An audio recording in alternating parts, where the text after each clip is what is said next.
Boa noite. Hoje, hora do voto recebe o candidato ao Senado pelo PSDB de São Paulo, José Serra. Político de extensa atuação na vida pública do Brasil, tucano histórico. Serra já foi secretário estadual de Economia e Planejamento no governo Franco Montoro, deputado federal por 2 legislaturas, senador, ministro do Planejamento e também ministro da Saúde no governo Fernando Henrique Cardoso, prefeito da capital paulista e governador do estado de São Paulo.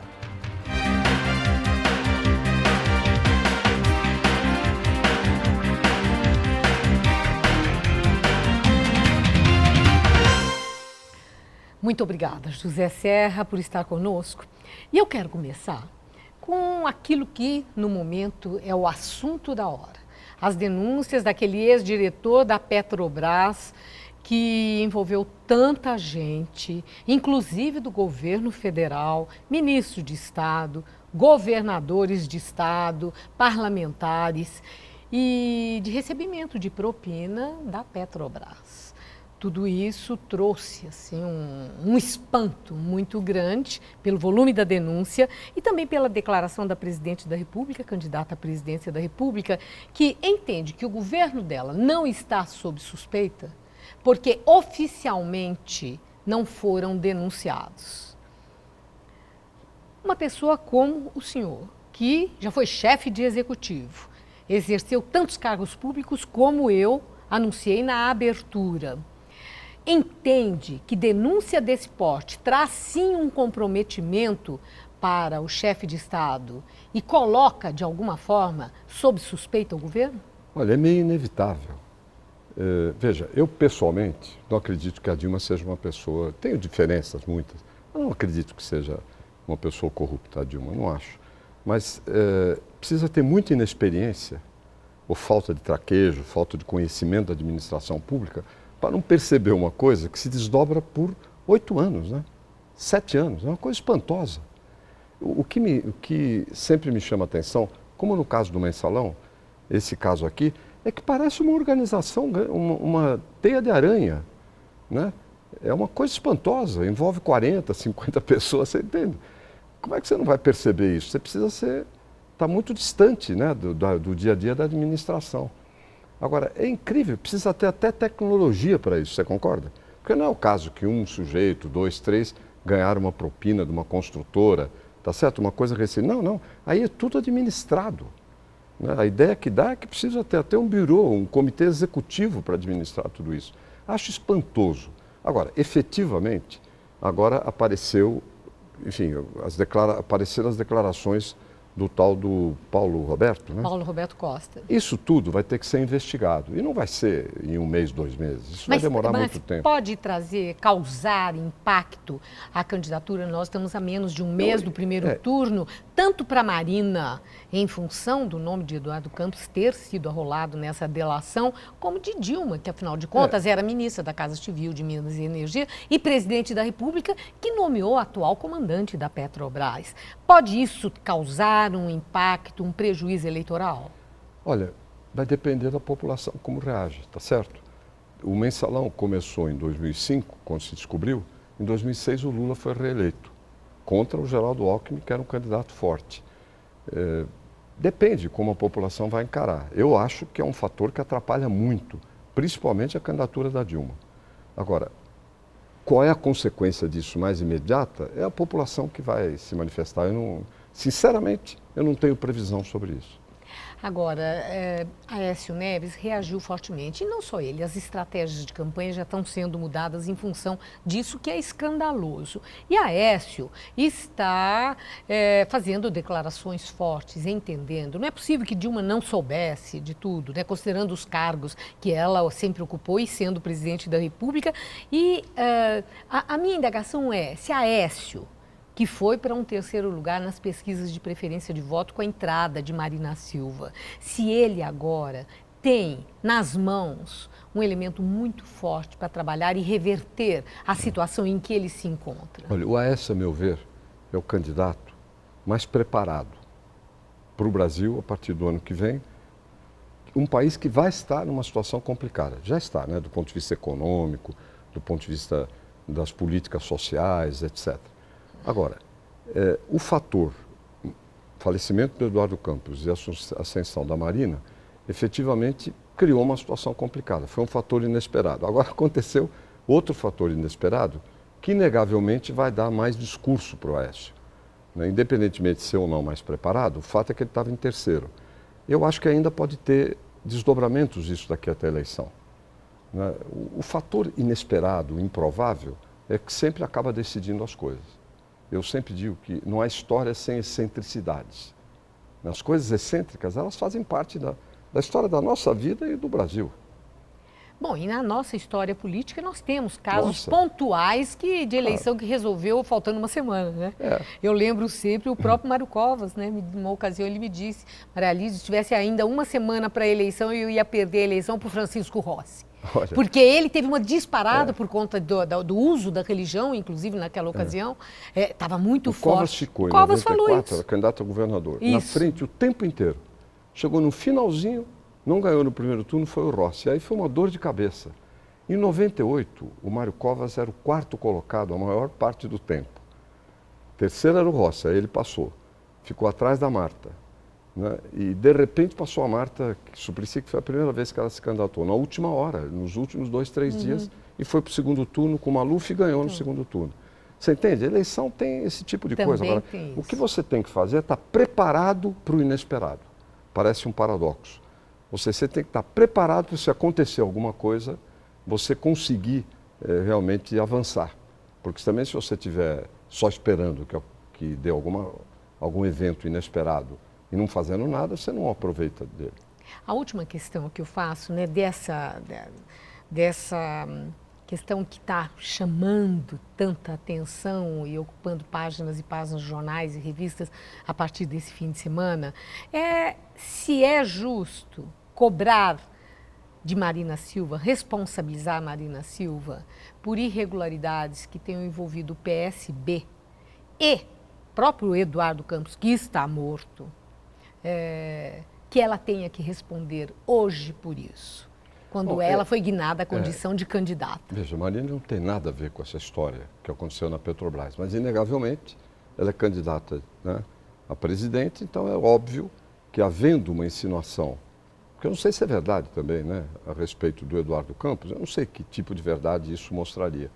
É natural que se pergunte, se faça, tal, mas não acredito que pessoalmente ela tenha qualquer espécie de responsabilidade nisso. Está havendo muita especulação, né, a questão de eleição.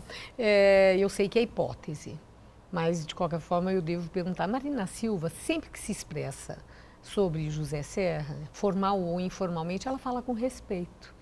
Eu não chego a dizer com admiração, mas ela esconde a admiração, mas ela fala respeitosamente. E quando ela quer atacar, ela ataca como nós estamos vendo aqueles a quem ela não tem esse mesmo respeito. E por isso está havendo especulação que, se Marina fosse eleita, que ela sim, até pelo que tem dito, que escolheria bons, competentes, como fez Itamar Franco, que escolheu bons nomes, competentes e nomes limpos. Erundina, por exemplo, aceitou. Teve que sair do PT, mas aceitou. Deixou, né? A minha pergunta é essa. Se eventualmente Marina fosse eleita, Serra aceitaria ser o ministro dela, embora vocês não estejam na mesma chapa, não sejam do mesmo partido? Maria Lídia, esse tipo de questão cumpre uma função política, não da parte dela, mas essa especulação, na verdade, de distrair a atenção. Eu estou apoiando o Aécio, estou batalhando para ele ser eleito, confio que seja, e vou colaborar com o governo dele. Isso é o fundamental. Qualquer outra especulação já dá de barato, não é o Aécio que vai para o segundo turno, entende? Então fica uma coisa meio ingrata. Agora, a Marina foi minha colega no Senado. Até quando eu saí, terminei meu mandato, né, que eu me candidatei a presidente em 2002, não ganhei, fui para o segundo turno, mas ganhou o Lula, e eu me despedi no Senado porque acabava meu mandato então. Ela até fez uma intervenção, quando eu fiz o meu discurso, elogiando minha atuação, e agradecendo um apoio que eu dei no caso de uma lei, de um projeto de lei que era dela, que dava um subsídio para os seringueiros da Amazônia. Né? Me pareceu uma questão razoável. E eu apoiei, realmente fui decisivo para que esse projeto fosse aprovado. Então sempre ficou uma relação boa por causa dessa minha atitude na época, que eu fiz por espírito público, eu não fiz porque era ela ou outra pessoa. Eu estava de acordo com o projeto e eu fui decisivo realmente para o projeto ser aprovado e aceito pelo governo. Então tem esse episódio ao qual ela se refere constantemente. Mas agora nós estamos numa batalha que tem 3 aí na frente, eu estou apoiando um candidato que é o Aécio. Eu não vou fazer especulação com mais nada. Bom, agora, já que foi mencionado o Senado, a sua passagem pelo Senado, aí é uma curiosidade muito grande. Serra, que já foi governador de Estado, prefeito, ministro de Estado, né, que tem assim, uma ampla experiência na vida pública do país, voltar ao Senado, qual é a sua motivação, depois de tanto ter, né, atuado na vida pública, repetir um papel e um script conhecido? Seria mais do mesmo? Não, porque a situação no Brasil é outra, completamente diferente. Segundo, eu tenho muita energia, disposição, ideias e batalho pelo país. Você entende? Tem pessoas que trabalham para viver. Eu vivo para trabalhar. Você entende? Então, e qual é o meu trabalho? É o Brasil. Pode parecer meio megalomaníaco, mas é verdadeiro. Né? Eu a vida inteira batalhei para que a gente tivesse um país mais desenvolvido, mais justo, né? Que desse mais uma condição mais decente de vida para as pessoas. E continua essa batalha. O Senado é um lugar de muito peso. O Senado é muito mais importante do que a Câmara, desde logo porque um senador vale quase 6,5 deputados, né? Tem 81 senadores e 513 deputados. Tem mais poderes do que a Câmara, porque tem a ver com a relação entre os estados, tem a ver com uma política externa, funções que a Câmara não exerce. Então é um ponto de atuação muito importante. Além do mais, a partir de lá, você pode fazer sempre a avaliação do conjunto do país, das propostas e tudo mais. De maneira que é uma frente de batalha boa. Eu tive uma experiência grande no Legislativo, porque eu fui deputado, foi constituinte, 2 vezes, né? Fui constituinte, fui senador. Fui produtivo. Quando deputado, na Constituinte, eu fui o constituinte que mais aprovou emendas, proporcionalmente. Eu aprovei 2/3. Se você pegar quem apresentou mais de 200 emendas, eu fui o primeiro que aprovou. Eu aprovei umas 160, por aí. De projetos de lei, que viraram lei, de iniciativa de parlamentares, eu tive 10 a 15% do total. Foi um recorde na época. Então eu era um legislador muito ativo, fazia isso com muito gosto. Depois, tendi mais para o executivo, fui ministro 2 vezes, governador, prefeito. Às vezes as pessoas me identificam mais com o executivo, mas na verdade eu conheço os 2 lados, as 2 faces da moeda, o que facilita também o trabalho em favor do país, tá certo? Porque você sabe como é que joga cada lado.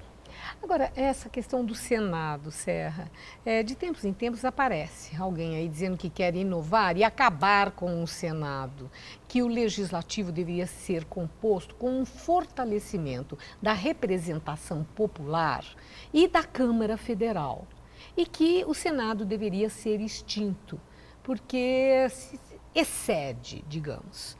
Como é que você vê Eu acho isso? O Senado cumpre o seu papel de representação dos estados? Se você olhar o mundo, os países presidencialistas têm Senado. Por exemplo, Estados Unidos, Chile, Argentina. Na verdade, pode até ter. Eu não conheço nenhum país presidencialista que não tenha Senado.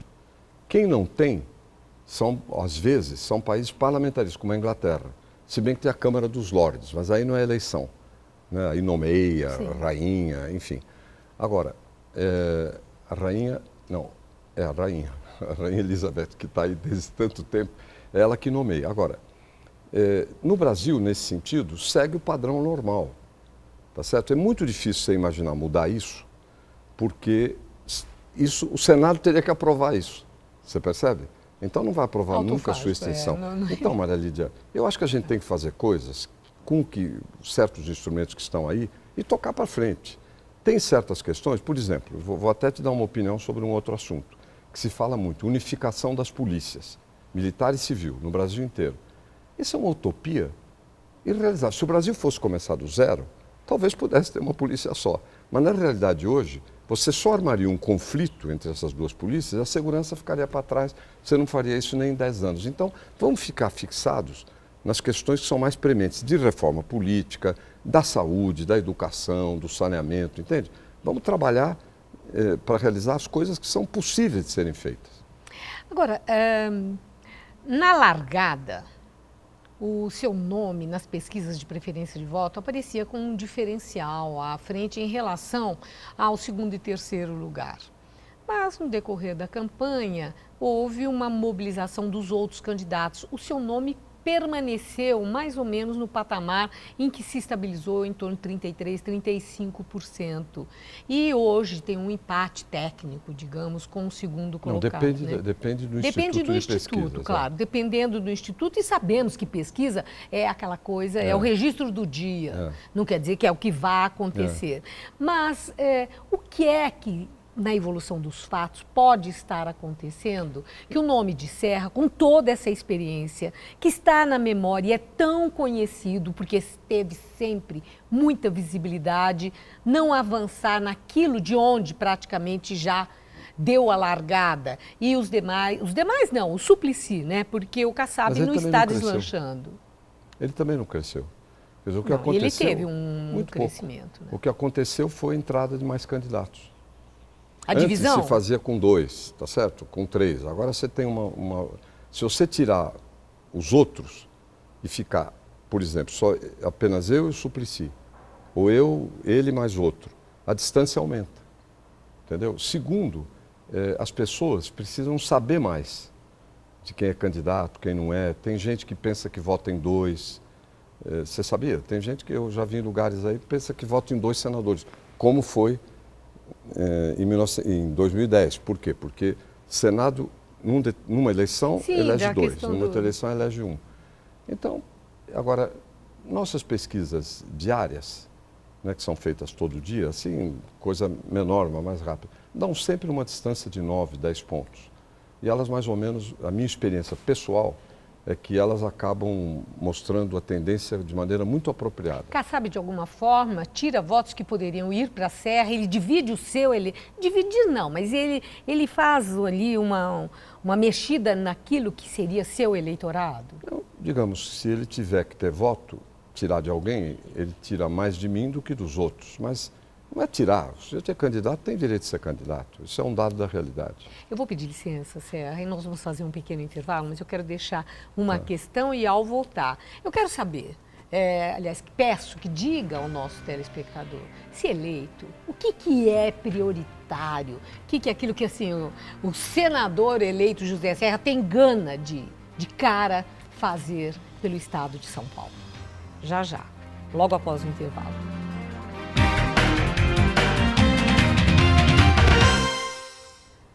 Voltamos. Hoje, Hora do Voto recebe José Serra, ex-ministro, ex-governador, ex-prefeito de São Paulo e candidato ao Senado pelo PSDB. A pergunta que eu havia deixado antes do intervalo é, se eleito Serra, qual vai ser a sua principal prioridade, mas assim, de imediato, aquilo que tem vontade realmente de implementar, de fazer para São Paulo? Olha, em primeiro lugar, é defender São Paulo. São Paulo é um estado que tem problemas dentro da federação. O Senado cuida de endividamento, cuida de distribuição dos impostos entre os estados, porque tem que dividir como é que fica com cada um. Lida com muita coisa nessa área e precisa ser defendido. São Paulo hoje fornece 42% da arrecadação do governo federal. Sabe quanto recebe de gasto de volta? 10%. É uma situação discriminatória. Veja o que aconteceu com o royalties do petróleo, que vai dar para estados e municípios. Para São Paulo não vem praticamente nada. Então é preciso ter uma posição firme de defesa do Estado. É uma área que eu entendo. Do ponto de vista do país, eu vou batalhar, em primeiro lugar, pela saúde. A saúde perdeu recursos do governo federal desde 2003, desde que começou o governo do PT. Quando eu era ministro, antes, o governo federal contribuía com 53% dos gastos da saúde. Hoje, 44%. Jogando tudo nas costas de estados e municípios. Sabe quanto significa isso a menos? 28 bilhões de reais. Por isso é que tem crise das santas casas, por isso é que a saúde é o problema número 1 hoje no Brasil, por isso é que os prefeitos estão todos desesperados, etc. Eu tenho uma emenda para recompor a participação federal em 5 anos. Esse é um exemplo. Outro exemplo da questão da saúde, genéricos, que eu implantei na minha gestão no Ministério da Saúde. Naquela época, para aprovar um genérico, demorava 5, 6 meses. Hoje, 30 meses. 30. Ou seja, criar dificuldade para... Porque criam dificuldade para vender facilidade.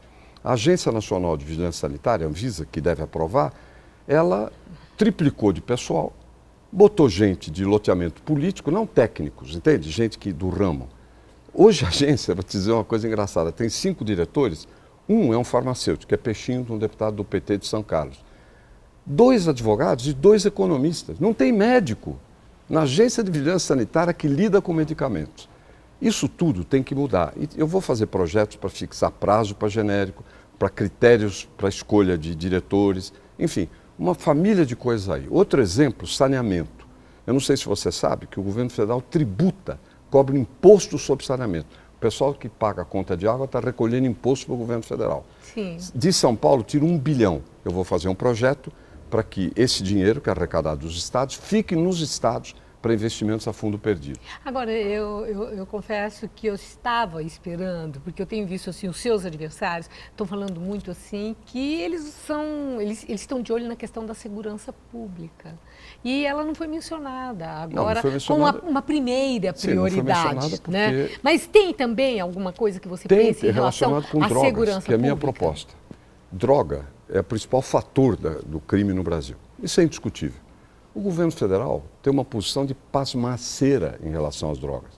Primeiro, com relação ao contrabando. O Brasil não produz cocaína. A Bolívia praticamente abastece o Brasil. E o governo brasileiro, em vez de tomar uma posição de dizer para a Bolívia e para os outros países, olha, eu só coopero, dou ajuda para governos que combaterem o contrabando de droga. Isso tem que ser uma condicionalidade, eu vou fazer um projeto nesse sentido. A outra coisa é a educação contra a droga. Na minha gestão no Ministério da Saúde, nós combatemos o tabagismo, o cigarro. Deu certo. Quebrou a perna do consumo de cigarro no Brasil. Teve proibição de propaganda enganosa, teve as fotos do maço de cigarro e teve propaganda na televisão, anúncios mostrando os efeitos do cigarro negativos. Mas você é a favor da descriminalização o que da acontece? droga? Mas espera aí, com relação à droga, não tem trabalho educativo. Não tem nada, não se faz nada. Isso, as crianças já ficam alertas contra cigarro, contra outras coisas, destruição do meio ambiente, mas não em relação à droga. O governo federal tem uma posição permissiva em relação a elas. Então, eu vou fazer um projeto, já tenho até, obrigando a ter campanha educativa permanente, inclusive rádio, televisão, nas escolas e tudo mais, mostrando o que é a droga, para frear o consumo. Você percebe? Inclusive com depoimentos de gente que foi dependente químico, mostrando o que sofreu e o trabalho que deu para se recuperar. Mas é a favor ou contra a descriminalização da droga? Sou contra, imagina. Só não, faltava eu quero essa. Ouvir. Um produto que faz mal, é assim. Da maconha também? Hein? Maconha também, porque você tem aí um canal que você não vai conseguir controlar, entendeu? Agora, tem gente que diz, não, você não consegue derrubar o tráfico de drogas. Bom, e por causa disso eu vou então dizer que não é crime? Não sei se você percebe. E a redução... Nós não conseguimos evitar homicídio. Aí você vai, então, não combate mais homicídios? Não tem sentido. E a redução do limite de idade para responsabilidade penal? Eu não me meteria por aí, porque é constitucional, vai dar uma trabalheira enorme. Eu faria outra coisa. Permitir que o adolescente assassino, criminoso, etc., que às vezes tem problemas, inclusive, de natureza psicológica, se você soltar ele vai continuar matando, que ele fique internado até 10 anos, e não mais 3 como é hoje. Isso pode ser feito por lei ordinária, pode ser feito logo, até a Rita Camata, que foi uma deputada que foi relatora do Estatuto da Criança e do Adolescente, hoje é a favor disso. Isso aí dá para fazer. Quem obstrui Quer dizer, é o próprio governo. Não mexe no limite da responsabilidade penal, mas isso. amplia o prazo isso. que seria chamado da reeducação e do isolamento. Isso a curto prazo é o que você pode fazer. Lembra daquele Champinha? Lembra desse outro que matou a namorada e transmitiu até por vídeo, né, e tal? Essa gente, você não pode deixá-los soltos, porque eles vão repetir. Eles são psicopatas. Você percebe? Certo. E tem que proteger a população. Para encerrar, eu não posso deixar de falar da economia, mas é o seguinte, é o ânimo. existe um pessimismo em relação ao futuro. Investidores estão desanimados, empresários não estão realmente investindo. O que é isso? E quando, na verdade, a inflação não está disparada, o desemprego está, né, tá mais ou menos controlado, bem controlado. Nós não tem que ficar renegociando dívida. Há condições que são favoráveis, entretanto, prevalece a falta de confiança e o desânimo. Para o Brasil crescer, o que é preciso? É preciso um estado de espírito novo ou alguma medida pontual efetiva? As duas coisas. Encerrando. As duas coisas. Porque o que acontece? Os empresários, agentes econômicos, não confiam no governo. Então não investe. Quando você não investe, você gera problemas, você cria um círculo vicioso. Porque você deixa de investir, deixa de contratar gente, deixa de aumentar a produtividade e tudo mais. É o que está acontecendo. Você tem uma paralisia na linha da profecia que se autorrealiza. E o que você acha que a coisa vai mal e ela vai mal porque você está achando que vai mal. Você precisa ter um novo governo que tenha um crédito de confiança na sociedade. Você percebe? E eu acho que você tem fatores para um novo governo positivos, apesar das dificuldades. Primeiro, que vai voltar o investimento. Você vai lá, outro dia eu fui ver uma obra da construção civil, demora 6 anos para estar pronto. Você acha que alguém agora vai correr o risco? Não vai. Então, você vai ter mais investimentos, você vai ter uma diminuição da taxa de juros de longo prazo e você vai ter crédito de confiança. A sociedade dá crédito de confiança para um novo governo. Essa é a questão. Não vai dar para um governo que já cometeu tantos erros na energia elétrica, sabe, na desindustrialização do país e tudo mais.